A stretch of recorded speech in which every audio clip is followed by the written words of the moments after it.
Ito naman yung aking malunggay. Gipit-gupit ko na rin to, idol. Tapos hinaluan ko ng, kasi yung nag-ano din ako ng bunga, kaso ang nangyari natapon, kaya hinalo ko na lang dito. Pero yung una kong gawa is bunga siya, idol. Ito papakita ko sa inyo, naka-ready na siya. Naka-ready na siya. Mommy. Ito yung bunga. Abangan nyo na lang ang next video ko nito kung gusto nyo malaman kung paano ko ginawa yung bunga. Na, idol, isasangag natin to. Saglit lang naman. Sasangag muna natin to.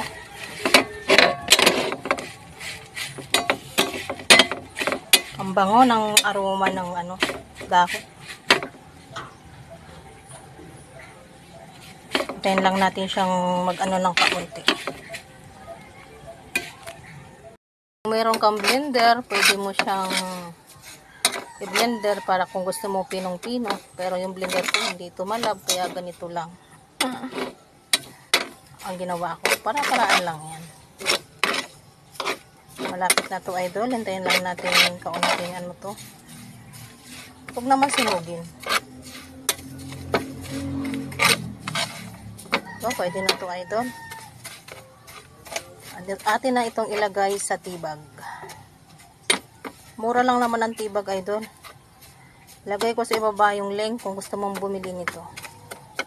Para meron ka namang pang tsaa-tsaa dyan. Yan, ganyan lang, idol. Okay na yan sa akin. Ano yung tibag ko? Tamo, halaga lang ng magkano to. Ang dami na. Ilalagay na lang tayo dito at gagawin natin tsaa tuwing umaga. Ito yung malunggay. Leaves. Nasa sayo na lang ang tansya, idol, kung gaano kadaming lagay mo. Panatabi na natin to para pag emergency na kailangan natin ng tsaa, meron na tayo. Pwede naman, huwag kang bumili ng tibag. Asahan mo talagang lulutang yan sa iyong baso. Sasayin naman yun, idol, kung ano yung tip mo. Kung ano yung gusto mo.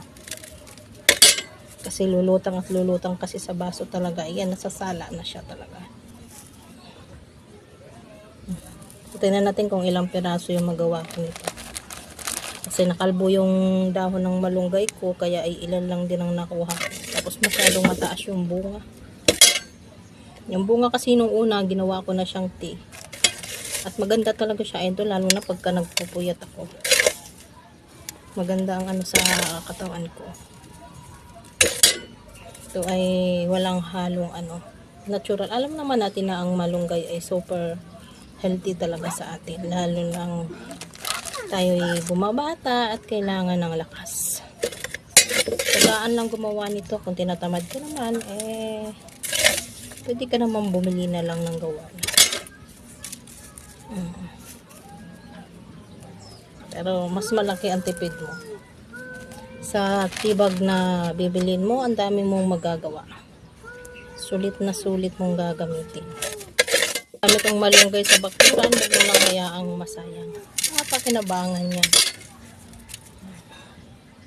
Pagka yun mo naman ito, na option mo na lang kung lalagyan mo siya ng sugar, pero ako hindi na. As in, lasa lang talaga niya. Kayang-kaya mo itong gawin. Gagawa na ako ng ilang piraso.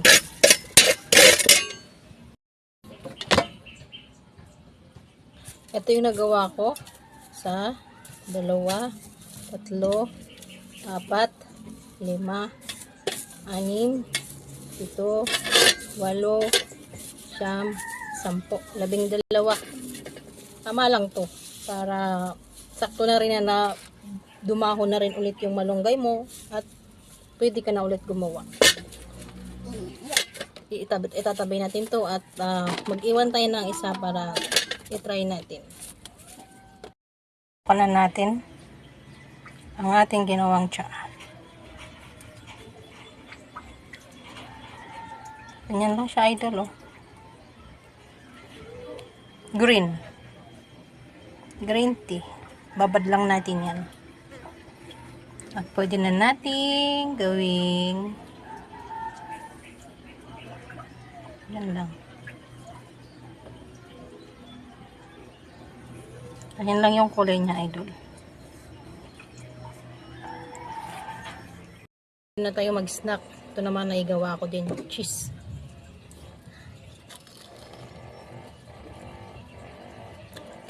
Peach. Tikman na natin.